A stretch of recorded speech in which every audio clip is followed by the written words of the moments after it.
احسان آشرفی، محمد دانشگر، محمد مهدی لطفی و آرش رضاوند بازی میکنه. سعاد وفاپیشه قاضی این دیدار در سود خودش به نشانه آغاز این دیدار میدمه. سامان تورانیان ناصر ینداری میتونه توپ رو ارسال بکنه، این کار انجام میده. موقعیت هست، ببینیم از این توپ چگونه استفاده میکنه. توپ تیر دروازه برخورد یحیی زاده، ضربه سرش به تیر دروازه برخورد کنه. نورافکن بازی رو به سمت راست میبره.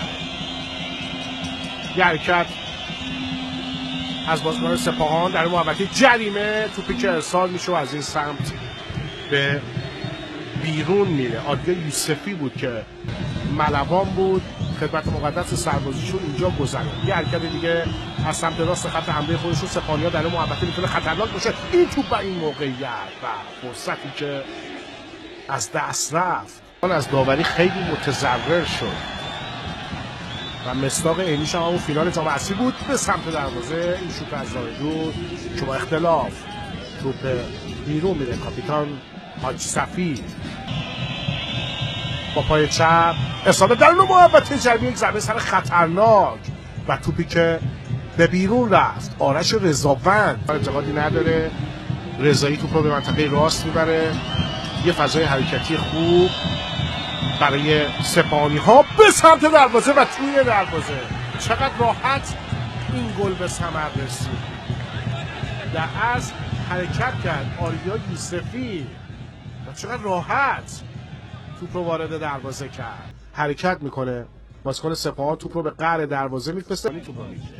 یه بازیکن از پیش رو برمی‌داره. دومی که نورافکن باشه به همین ترتیب یه 1 و 2 تمیز، یه پاس رو به جلو، موقعیت برای علی‌نژاد هست. ببینیم چگونه به توپ ضربه می‌زنه و تکل بلندی که بسته میشه و البته اعلام آفساید. آقای حجتی پرچم میزنه و اعلام آفساید.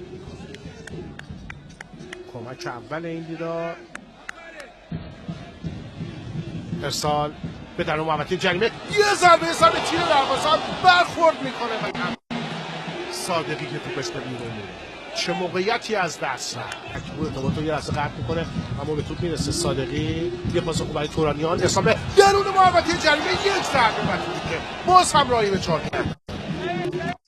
ارسال‌های تورانیان خطرناک هست اما از موقعیت‌های خودشون استفاده می‌کنن. سلمانی تا موقعیت شما حساب کنید 2 تاش گل شده بود. الان نتیجه بازی چی بود؟ یه اشتباه در خط دفاعی و توپی که از کنار دروازه به بیرون.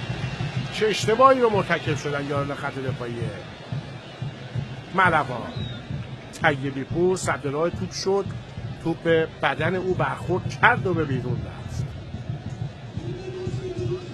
حالا تورانیان 2 تا سانتر خیلی خوب داشت در نیمه اول، میکوزا شده خوب بود. حالا جعفری یه ضربه سر میزنه، موقعیت برای علی‌نژاد. این سمت جعفر سلمانی پاس میده به سمت دروازه و توپی که راهی خارج از زمین شد.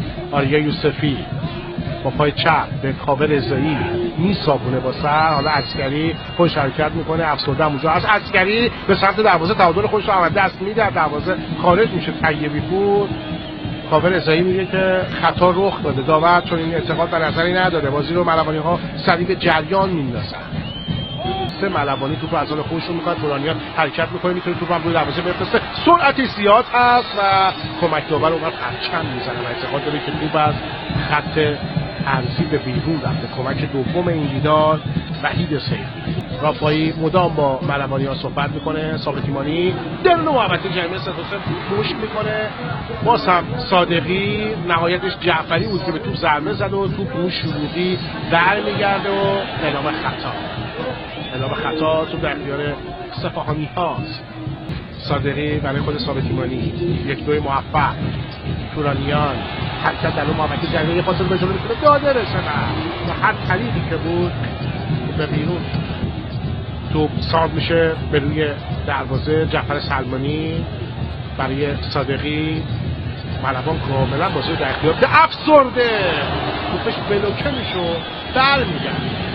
شوت خوب رو میتونست به سمت دروازه بفرسته، به شدت هم تجدید میشه. ثابت ایمانی، پاپی در اون محوطه جریمه به سمت دروازه، باز هم توپ برگشت داده میشه و توی دروازه. روند بازی نشون میداد که ملوان میتونه به گل برسه و این اتفاق میفته. ملوان 1 سپاهان 1. خدمتتون گفتم روند بازی کاملا تغییر کرد. گفتیم حالا در عدد یک مساوی میشن. حسین صادقی در متن حرکت 3-3 گل میخوره و حداقل تو این بازی از کلینشیت خبری نیست. شادی هوادارا در ورزشگاه. حسین صادقی به شدت تشویق میشه. معلم نویدکیا چند تا تعویض کرد تا روند بازی رو برگردونه اما موفق به انجام این کار نشد. ملاحظه فرمایید توپی که چند بار ثابت ایمانی پاس داد، مثلث باز کردن، حرکت بازیکنان این تیم و کاپیتان بعضا نامدارتر هم هستن. حرکت از سمت راست برابر تداری که کمتر میبینه. ببینید از این توپ چگونه استفاده میکنه رمضانی. چرا اینجوری زد؟ برای سواد واسه شو میده به سلمانی میتونه توپ رو ارسال بکنه، این کار انجام بده درون محوطه جریمه. دانشگر توپ رو برمیگردونه. بهشتی روی توپ اثر گذاشت. حالا صاحب توپ تورانیان برای ماهان بهشتی. خود ماهان بهشتی این پا میکنه، بازی میکنه. در ادامه در اون محوطه جریمه موقعیت برای سپاهان به سمت دروازه و چه فرصتی از دست رفت. تو بلوکه شد، به یه دفاع برخورد کرد و به بیرون رفت. چیزی نمونده بود که سپاهان به گل برسه. باز هم سرزنای ملوان پیش رفتن. ثابت ایمانی توپو بلند میفرسته به درون محوطه جریمه. 3-3 حسینی اونجا تعادل خودش از دست میده و توپ وارد دروازه میشه یا نه؟ وارد دروازه شده. گل پذیرفته شده؟ نه. اعلام خطا شده روی دروازه‌بان. اعلام میشه توسط مجید علیاری. آها اینجا بله دیگه خطا بود.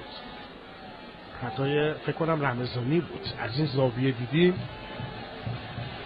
خورد به دروازه. بازی متوقف هست. این سرخر ملاحظه بفرمایید که منجر به آسیب دیدگی بازیکن شماره 8 اتفاقی رخ میده. آها اینجا حرکت کرد ثابت ایمانی، پاشو لگعپوش. آره دیگه مچ پا رو زد. پاشو رو پای، این تصویر خود ماست، پاشو رو پای ثابت ایمانی گذاشت از مچ و این هم تصویر سعاد وفاپیشه و تصویری که خود VAR داره میبینه اینه. الان ببینید اینجا خب دست به جیب و تعال کارت قرمز. کارت قرمز مشخص بود. مچ پا رو از پشت زد بازیکن سپاهان و کارت قرمز و باید اخراج بشه. داره اعتراض هم میکنه مجید علیاری که به عنوان بازیکن تعویضی هم به بازی اومده بود و در فاصله 2-3 دقیقه به پایان 90 دقیقه وقت قانونی اخراج میشه. یوسفی ارسال میکنه به درون محوطه جریمه. ضربه سر خطرناک است. موقعیت است. ببینیم از این توپ چگونه استفاده میکنه. طیبی پور توپو جمع میکنه و یه بازیکن سپاهان هم احساس ناراحتی میکنه. بازی بلافاصله به جریان میفته. یه بازیکن ملوان هم حالا روی زمین میفته. به بیرون از زمین بره. ملوان البته سپاهان الان 10 نفره بود که شده 9 نفره. باز هم داره میره سمت VAR یا نه میخواد بین طرفین بندازه. اون همون تصویری بود که اون اتفاقی بود که شما ملاحظه فرمودید. سواد هم احساس ناراحتی میکرد. او هم اومده بیرون تا بعد که بازی به جریان افتاد بیاد. بله صاحب توپ سپاهانه، چون سپاهان توپ رو در اختیار داشت که این اتفاق افتاد. مسئله خاصی هم نیست. بازی به جریان میفته. همچنان در اوقات تلف شده هستیم که وقت تلف شده هم باز خواهیم داشت.